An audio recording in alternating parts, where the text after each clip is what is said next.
नमस्कार दोस्तों। तो आज हम लेके आए हैं अकाउंटेंट का टॉप 50 क्वेश्चन जो इंटरव्यू में बार बार पूछे जाते हैं। और अगर आप अकाउंटेंट का तैयारी कर रहे हैं या फिर आप इंटरव्यू देने वाले हैं तो आपके लिए बहुत ज़्यादा ज़रूरी प्रश्न है। चलिए बिना टाइम गवाए प्रश्न को शुरू करते हैं। आज का पहला क्वेश्चन है हमारा, अकाउंटेंट क्या है, अकाउंट्स क्या है। हम परिभाषा देके साथ साथ आपको समझाने का प्रयास करेंगे, मतलब जितना भी है सबको इंट्रोडक्शन देंगे और प्रयास करेंगे ताकि जो आपको समझ में आ सके। परिभाषा के साथ साथ रियल एग्जाम्पल भी देने का प्रयास करेंगे। सबसे पहला क्वेश्चन है, अकाउंट क्या है। किसी व्यक्ति व्यवसाय की देनदारी, आय संबंधित सभी वित्तीय लेन देन, फाइनेंशियल ट्रांजैक्शन को रिकॉर्ड करना अकाउंट कहलाता है। यानी कि सभी का लेन देन संबंधित जितना भी वित्तीय फाइनेंस संबंधित खर्चा या रिकॉर्ड करना, सब कुछ को रिकॉर्ड करके रखना, ये अकाउंट्स कहलाता है। नेक्स्ट है हमारा बैलेंस शीट क्या है। बैलेंस शीट आप सभी को पता होगा, इसका हिंदी रूप आर्थिक चिट्ठा बोलते हैं। हमने यहाँ पे परिभाषा लिखा है क्या, बैलेंस शीट एक फाइनेंशियल स्टेटमेंट है, किसी निश्चित तिथि या कंपनी की एसेट, लायबिलिटी और कैपिटल को दिखाई जाती है। अगर हम दोस्तों बैलेंस शीट की बात करें तो ये पूरा व्यवसाय का पूरा एक्चुअल डाटा जो व्यवसाय चल रहा है, सब डाटा आप इसके थ्रू पता लगा सकते हैं उसका फाइनेंशियल कंडीशन क्या है बैलेंस शीट के ज़रिए। प्रॉफिट एंड लॉस अकाउंट क्या है। तो प्रॉफिट एंड लॉस अकाउंट आपका एक लाभ हानि खाता है। प्रॉफिट एंड लॉस अकाउंट एक निश्चित अवधि इनकम एक्सपेंस जिसमें प्रॉफिट या लॉस का पता चलता है। कंपनी का वार्षिक स्थिति आपको जानना है कि कंपनी घाटे में चल रही है या फिर प्रॉफिट में है, तो इसके लिए हम प्रॉफिट एंड लॉस अकाउंट निकालते हैं। नेक्स्ट क्वेश्चन है इनकम एंड एक्सपेंडिचर। अब ये क्या है, ये दोनों लगभग दोस्तों बता दें आपको सेम ही है, लेकिन इनकम एंड एक्सपेंडिचर जो है वो आपका एक गैर लाभकारी संस्थान है, जैसे स्कूल, क्लब, सोसाइटी। इस समय जो लाभ के उद्देश्य से नहीं है उसमें इनकम एंड एक्सपेंडिचर जो व्यवसाय में होता है जिसका उद्देश्य लाभ कमाना है वो प्रॉफिट एंड लॉस अकाउंट बनाता है। हम देखिए परिभाषा क्या लिखे हैं, आय और व्यय खाता एक गैर लाभकारी संगठन है, जैसे ट्रस्ट, स्कूल, क्लब, सोसाइटी का खाता होता है जिसमें एक वित्तीय वर्ष आय और व्यय संचय के आधार पर रिकॉर्ड किए जाते हैं। इसका उद्देश्य अधिशेष लाभ जैसा या घाटा नुकसान जैसे निकालना होता है। नेक्स्ट क्वेश्चन है हमारा जीएसटी। आप सभी को पता होगा जीएसटी एक बहुत ही इम्पोर्टेंट पॉइंट हो जाता है। अगर आप अकाउंट फील्ड में जाते हैं तो आपको पता होगा जीएसटी के बारे में जानना बहुत ज़्यादा ज़रूरी है। अगर आपको इसका अलग से सेशन चाहिए तो आप बोलिएगा, हम और एक्सप्लेन करेंगे। फिलहाल क्वेश्चन भी लिए हैं, इसका क्या लिखे हैं, गुड्स एंड सर्विस टैक्स। ये एक प्रकार का अप्रत्यक्ष कर है जो वस्तु और सेवाएं सप्लाई पर लगाया जाता है। सबसे पहले तो आपको पूछा जाएगा कि यह किस प्रकार का टैक्स है, तो हम आपको बता दें यह एक प्रकार का अप्रत्यक्ष कर है। जीएसटी इसका फुल फॉर्म है गुड्स एंड सर्विस टैक्स और यह एक प्रकार का अप्रत्यक्ष कर है। सबसे पहला क्वेश्चन आपका इंटरव्यू में यही पूछा जाएगा। और ये अप्लाई कब से हुआ, तो इसका अप्लाई डेट है 1 जुलाई 2017 से, ये पूरा भारतवर्ष में लागू है। नेक्स्ट क्वेश्चन है जीएसटी रजिस्ट्रेशन, मतलब जीएसटी अनिवार्य कब हो जाता है हमारे लिए लेना। तो देखिए इसका कुछ लिमिट बनाया गया है। गुड्स के सेक्टर और सर्विस के सेक्टर, इसको दो भागों में डिवाइड किया गया है। अगर गुड्स का मान लीजिए वस्तु का खरीद बिक्री होता है तो उसमें आपका 40 लाख का टर्नओवर होगा तब आपको लेना कंपलसरी हो जाएगा, तब आपको जीएसटी लेना पड़ेगा। अगर नहीं आप सर्विस प्रोवाइड कराते हैं जैसे कंसल्टेंसी है तो उसमें आपका 20 लाख, अगर 20 लाख से ज़्यादा का सर्विस प्रोवाइड कराते हैं उसमें आपको 20 लाख से ज़्यादा होने पर लेना पड़ेगा। अब इसमें भी दो टाइप का है, एक तो रेगुलर स्कीम है, एक तो कंपोजिशन स्कीम है।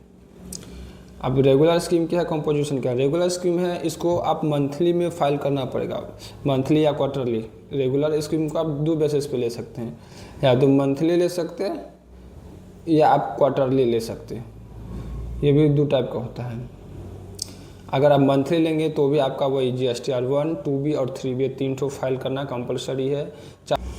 और कंपोजिशन स्कीम क्या है? कंपोजिशन स्कीम है आपका, ये छोटे व्यापारियों के लिए है। ये कुछ इस पर टैक्स निर्धारित है, 1%, 5% वैसे करके आपको पेमेंट करना होता है। लेकिन इसमें सबसे बड़ा हानि है, ना ही आप ITC ले सकते हैं और ना ही आप मतलब GST चार्ज कर सकते हैं।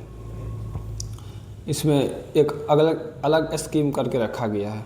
कंपोजिशन स्कीम में आप GST चार्ज नहीं कर सकते, ना ही आप ITC ले सकते हैं।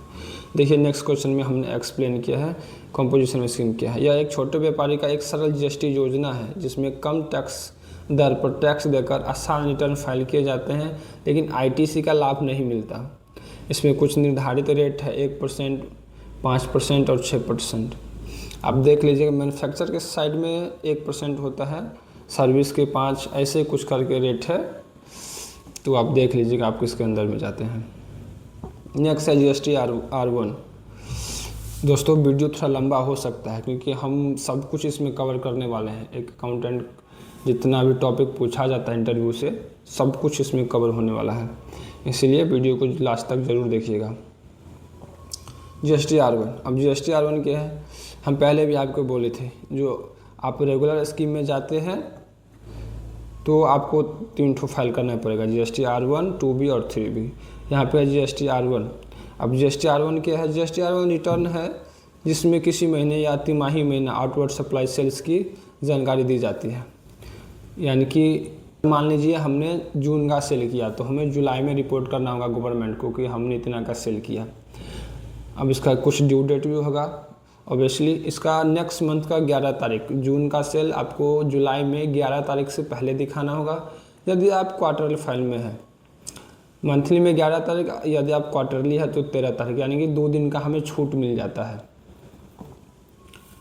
तो इसका ये ड्यू डेट हो गया। GSTR1 सिंपल समझिए, यह एक GSTR1 एक आउटवर्ड सप्लाई रिपोर्ट करना होता है सरकार को, जिसमें सेल का पूरा इनवॉइस के साथ HSN इनवॉइस सब कुछ अपलोड करना पड़ता है। इसका ड्यू डेट है 11, मंथली 11 तारीख और क्वार्टरली 13 तारीख। चलिए नेक्स्ट क्वेश्चन है 3B। अब 3B क्या है?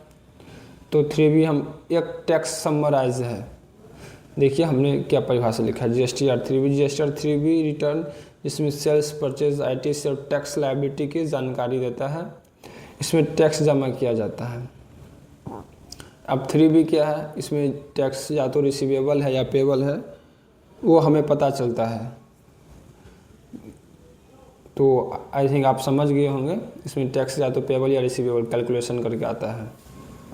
नेक्स्ट है मंथली फाइल करेंगे तो 20 तारीख, अगर आप क्वार्टरली फाइल करेंगे तो 22 तारीख, 2 दिन का इसमें भी एक्स्ट्रा छूट है। नेक्स्ट है GSTR2B। 2B क्या है? GSTR2B auto draft statics input tax credit ITC statement है, जो हर टैक्स पीरियड के लिए GST पोर्टल पर उपलब्ध होती है। इसमें यह जानकारी होती है कि उस अवधि में करदाता कितना टैक्स ITC क्लेम कर सकता है। GSTR2B हम आपको डायरेक्टली बोले तो एक GSTR2B डायरेक्टली बोले तो एक ITC जो हम कितना क्लेम कर सकते हैं उसका समरी आपको 2B में पता चलता है। जो 2A में आता है उससे आप क्लेम नहीं कर सकते। जो डाटा 2A में आता है उससे आप क्लेम नहीं कर सकते। जो डाटा 2B में दिख रहा है उससे ही आप क्लेम कर सकते हैं, ध्यान रखिएगा। और ये भी आफ्टर 14 तारीख, नेक्स्ट मंथ का 14 तारीख के बाद ही ये जनरेट होता है। इसीलिए आप जब भी 3B भरिएगा तो 14 तारीख के बाद ही भरिएगा।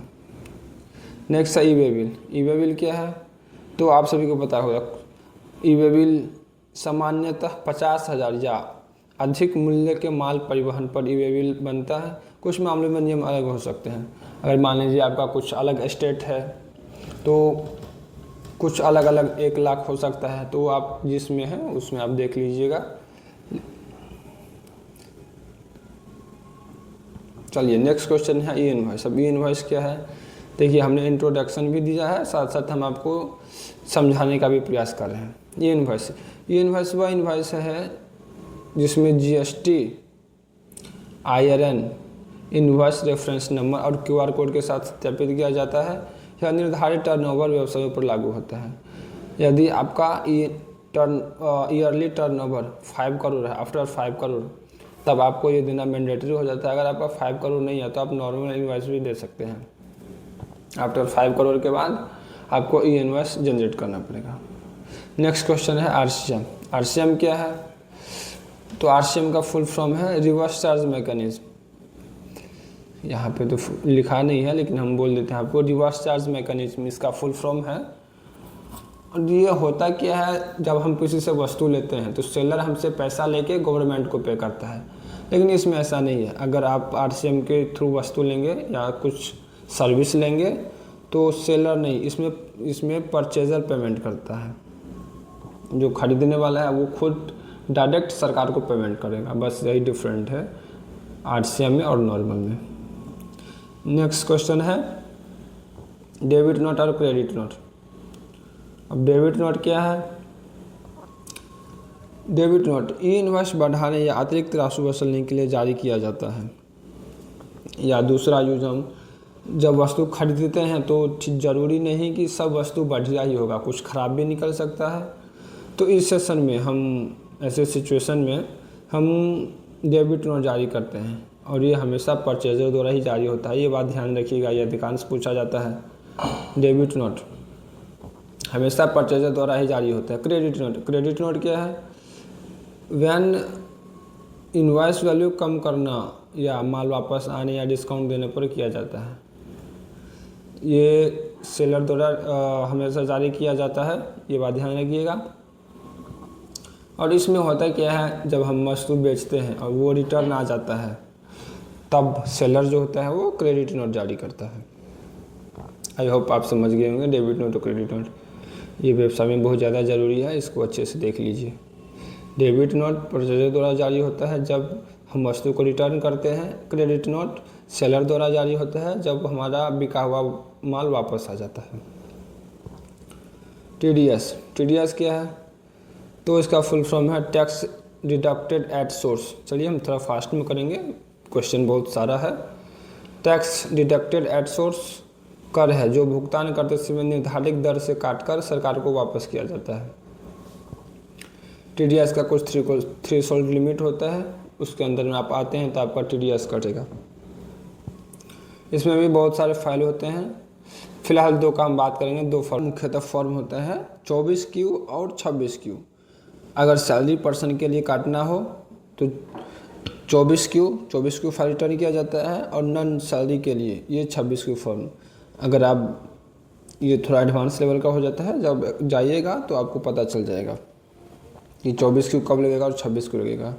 सैलरी के लिए 24Q, अदर देन 26Q। ये देखो हम कॉन्ट्रैक्टर, रेंट, कमीशन आदि इंटरेस्ट के लिए 26Q फॉर्म लगेगा। नेक्स्ट क्वेश्चन है, कुछ सेक्शन हम टीडीएस का लिए हैं जो आपको जाना बहुत ज़्यादा ज़रूरी हो जाता है। सेक्शन 194J, ये प्रोफेशनल फी, टेक्निकल, रॉयल्टी, डायरेक्टर आदि के टीडीएस में अगर आप इन सब का टीडीएस काटते हैं तो आपको 194J के अंदर काटना होगा। ये डायरेक्ट पूछा जाता है 194J किससे संबंधित है, और ये मुख्यतः होता है प्रोफेशनल, टेक्निकल, ये सब ऑप्शन रहता है, तो आपको देख के टिक करना होगा, या फिर पूछेगा तो बोलना पड़ेगा। नेक्स्ट क्वेश्चन है 194C, ये सब कॉन्ट्रैक्टर पर है। अब इसका ये देखिए, इसमें हम कुछ लिमिट रहता है, वो भी हम कवर करने का प्रयास करेंगे। इंडिविजुअल या एचयूएफ तो उसमें 1% कटता है। अगर कंपनी या फर्म है तो उसमें 2%। अब ये क्या है, देखिए इंडिविजुअल अगर कोई आदमी उसका पर्सनली काटता है तो उसको 1% मतलब टीडीएस कटेगा। कोई बड़ा कंपनी है या फर्म है, वो सर्विस प्रोवाइड कराता है बहुत ज़्यादा को, तो उस पर जो है वो 2% जो कंपनी पेमेंट करेगा उस पर 2% टीडीएस काट के पेमेंट करेगा। नेक्स्ट क्वेश्चन है 194H। अब ये क्या है, ये कमीशन, ब्रोकरेज आदि पर जो है वो 194H के तहत आपका टीडीएस करता है। नेक्स्ट है 194I, ये रेंट के लिए है। इसका थ्रेशोल्ड लिमिट 50,000, वित्तीय वर्ष में 50,000 तक का अगर आप पेमेंट करते हैं किसी का किराया तो आपको टीडीएस काट कर पेमेंट करना होगा। मशीन पे 2%, लैंड एंड बिल्डिंग पे 10%। 194H हम कवर कर चुके हैं, ये डबल हो गया है। TCS क्या है? Tax collected at source. ये 10 लाख का ऊपर आपका 0.1% का टैक्स लगता है। जब आप गाड़ी वगैरह या लग्जरी चीज़ खरीदते हैं तो 10% यहाँ पे गलत हो गया है, 0.1% आपका टैक्स लगेगा।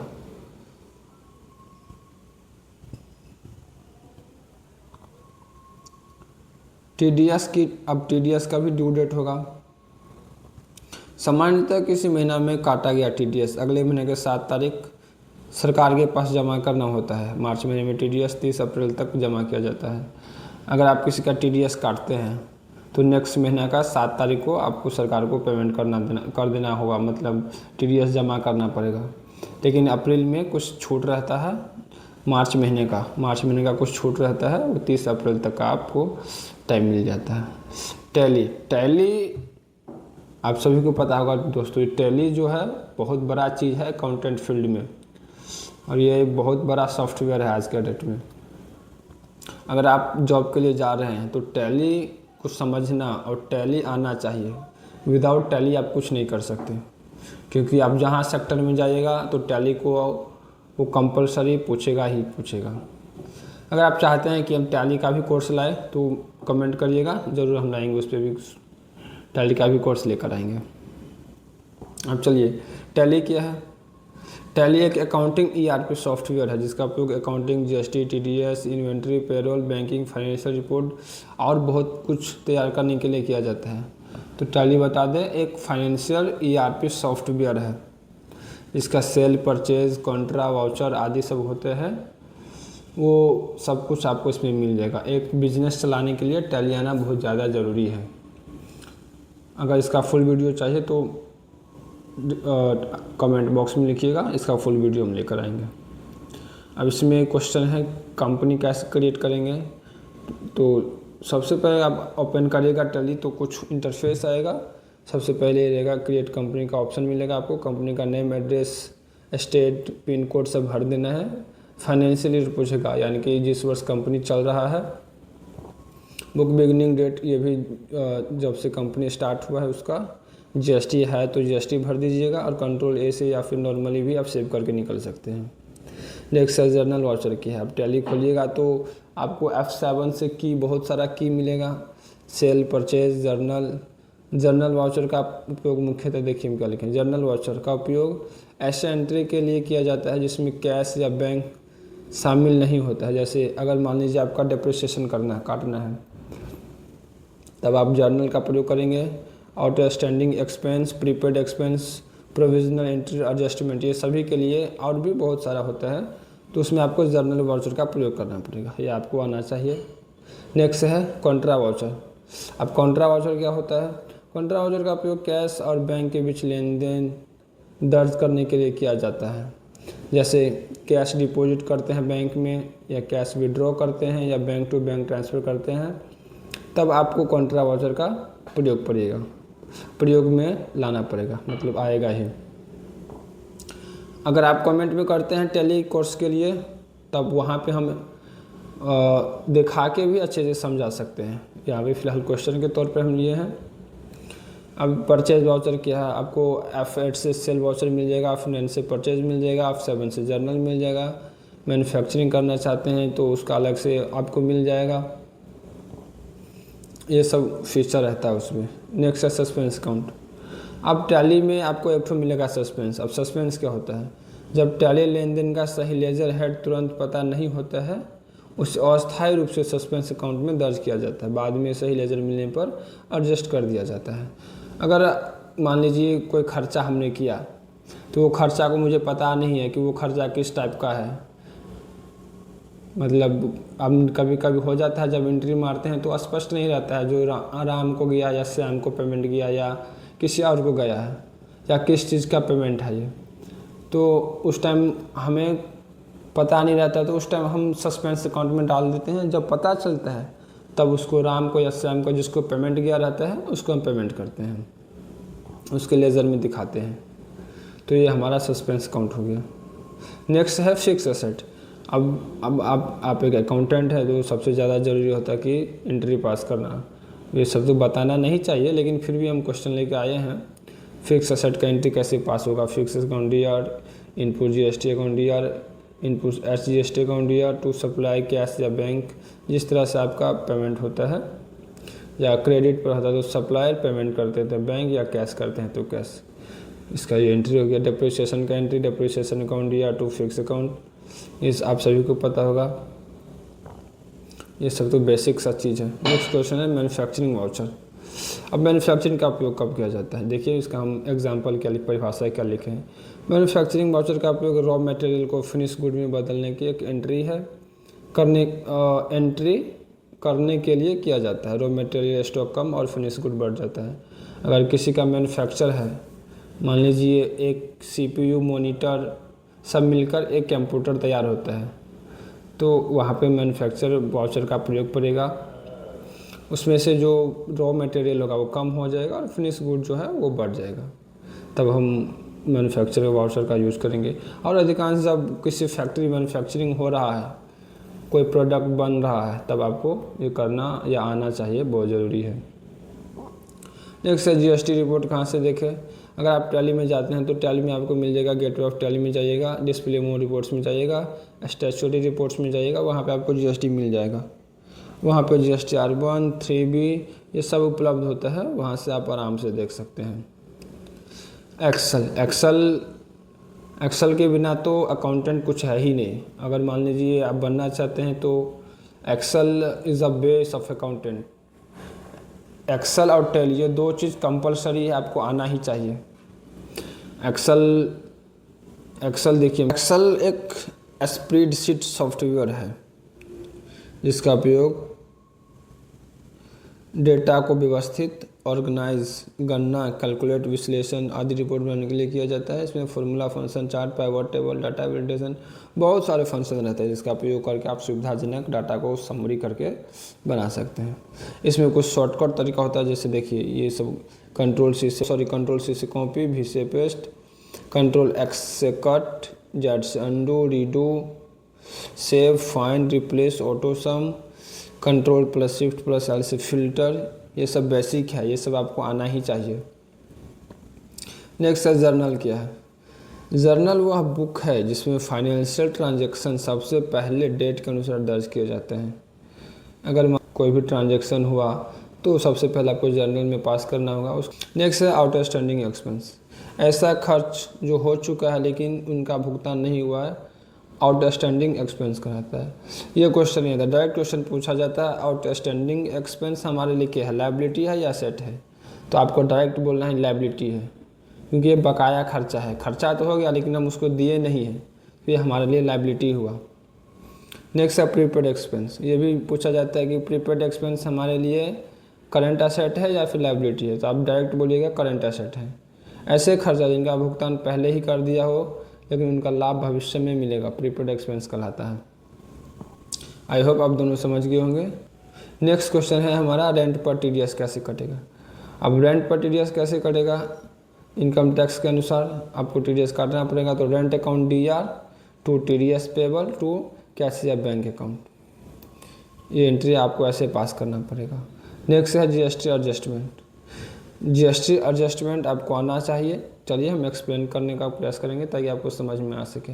अब जीएसटी रूल क्या कहता है? जीएसटी रूल में आप सभी को पता होगा, सबसे पहले तो जीएसटी 3 प्रकार का होता है, 4 प्रकार का होता है, यूटी या एसजीएसटी सेम ही होता है, आईजीएसटी, सीजीएसटी, एसजीएसटी या यूटी जीएसटी, 4 प्रकार का होता है जीएसटी।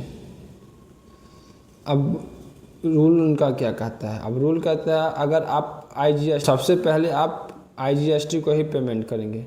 मान लीजिए 50,000 रुपया हमारा इनपुट है और आउटपुट भी 50,000 है, तो सबसे पहले आईजीएसटी सेटलमेंट होगा। उसके बाद जो बच जाएगा तो सीजीएसटी और एसजीएसटी में जाएगा। अब सीजीएसटी क्या कहता है? सीजीएसटी कहता है फर्स्ट अगेंस्ट सीजीएसटी, मतलब सीजीएसटी का पैसा जो है वो पहले सीजीएसटी में पेमेंट होगा, उसके बाद आईजीएसटी में जाएगा। नॉट फॉर एसजीएसटी, अगर आप सीजीएसटी को एसजीएसटी से सेटअप नहीं कर सकते, CGST पहले CGST में जाएगा, उसके बाद IGST में जाएगा। इसको आप SGST के साथ सेटअप नहीं कर सकते। नेक्स्ट है SGST। ये भी कहता है पहले SGST कटेगा, उसके बाद जो बच जाएगा रिमेनिंग ITCG रहेगा वो IGST में जाएगा, नॉट फॉर CGST। अब SGST कहता है ये CGST को हम पेमेंट नहीं करेंगे, कुछ इस तरह से समझ लीजिए, इन दोनों में जमता नहीं है। IGST किसी को भी पेमेंट कर सकता है, पहले वो खुद पेमेंट लेगा, अपना पेट भरेगा, उसके बाद CGST SGST दोनों को। CGST कहता है वो अपना पेट तो भरेगा ही, साथ में अगर बच गया तो वो IGST को देगा, लेकिन वो SGST को नहीं देगा। अब SGST भाई सेम, SGST भी सेम है, वो पहले अपना पेट भरेगा, बच गया तो IGST को देगा, लेकिन फिर भी बच गया तो IGST को देगा, लेकिन वो CGST को नहीं देगा। ये SGST को CGST से नहीं जमता है, इन दोनों के बीच आप एक दूसरे का सेटअप नहीं करवा सकते। यही हमारा कहता है GST ITC rule. Next question है TCS और TDS में अंतर। ये दोनों एक प्रकार का टैक्स है, सबको पता है। ये देखिए कुछ एग्जाम्पल लिखे हैं। भुगतान करते समय काटा जाता है, ये बायर या पेयर काटता है, ये बायर द्वारा पेमेंट किया जाता है, ये सरकार के पास जमा होता है। ये भी सेम है, ये बिक्री करते या वसूल किया जाता है। TCS आपको बोले थे 10 लाख से ऊपर का वस्तु अगर हम खरीदते हैं तो 0.1% का टैक्स वसूल किया जाता है, ये भी सरकार के पास जमा किया जाता है और ये सेलर का द्वारा वसूल किया जाता है। मेल, अब देखिए ये सब तो हमारा क्वेश्चन था, ये जो इंटरव्यू में बार बार पूछे जाते हैं, लेकिन अब जो क्वेश्चन है वो टेक्निकल है, जो आपको आना चाहिए, कम से कम इतना आना चाहिए। मेल कैसे भेजा जाता है, अब ये तो आपको आना ही चाहिए। अब बड़ा कंपनी में जाइएगा तो सबसे पहले तो पूछेगा मेल भेजो, ये करो, ज़्यादा काम तो मेल पे ही होता है। तो आप देखिए ट्राई करिएगा, ये सब प्रैक्टिस करके जाइएगा। जीमेल आउटलुक खोले, कंपोज पे क्लिक करें, रिसिप्ट का ईमेल एड्रेस लिखे, सब्जेक्ट में क्या लिखना है वो लिख दे, किस विषय में आप भेज रहे हैं वो जो लिखना है वो टाइप कर दे। कुछ अगर डॉक्यूमेंट देना है तो डॉक्यूमेंट अटैच कर दीजिए और सेंड बटन पे क्लिक करके उसे भेज दीजिए। नेक्स्ट है एक्यूरेसी मेंटेन। एक्यूरेसी मेंटेन कैसे करें, अब बार बार हो जाए क्या, ये कॉमन छोटी सी गलती कभी कभी बहुत बड़ा प्रॉब्लम ला देता है। आपका जॉब पे भी खतरा आ सकता है ऐसी वजह से, क्योंकि हमने खुद फेस किया है, हमने देखा है, तभी हम आपको बोल रहे हैं। तो उसको जब आप एंट्री करते हैं तो उसको दोबारा चेक करिए, सपोर्टिंग डॉक्यूमेंट को मिलाइए, बैंक रिकॉन्सिलेशन दोबारा करिए, देखिए GST TDS की जांच करते रहिए। जैसे मंथली GST फाइल करते हैं तो उसको देखते रहिए कि हमारा ITC मिल रहा है कि नहीं मिल रहा है, ये सब चेक करते रहिए। एंट्री को डबल चेक करिए। स्पीड थोड़ा कम रहेगा चलेगा, लेकिन एक्यूरेसी आपको मेंटेन करना पड़ेगा, एक्यूरेसी बहुत ज़्यादा ज़रूरी है। नेक्स्ट है MS वर्ड का नॉलेज होना चाहिए, उसमें लेटर, इनवॉइस, रिज्यूम आदि जो कहीं डॉक्यूमेंट कभी भी ज़रूरी लग सकता है, प्रिंट करना का कुछ आइडिया होना चाहिए। ये सब तो बेसिक नॉलेज है, आना ही चाहिए और आता भी होगा आपको। कंप्यूटर नॉलेज की बात करें तो ये MS ऑफिस आना चाहिए, उसी का एक्सेल, वर्ड, ये सब आना चाहिए। टैली, प्राइम, ईमेल कैसे भेजा जाता है, विंडो मैनेजमेंट, प्रिंटर, स्कैनर, ये सब बेसिक है जो आपको कंप्यूटर में आना चाहिए। तो फिलहाल के लिए आज के हमारा इतना ही क्वेश्चन रहेगा, सेशन लंबा हो जाएगा। अगर इस तरह का वीडियो चाहिए या कुछ और टॉपिक पर वीडियो चाहिए तो कमेंट्स बॉक्स में ज़रूर लिखिएगा। तब तक के लिए जय हिंद, और लाइक एंड सब्सक्राइब करना नहीं भूलिएगा।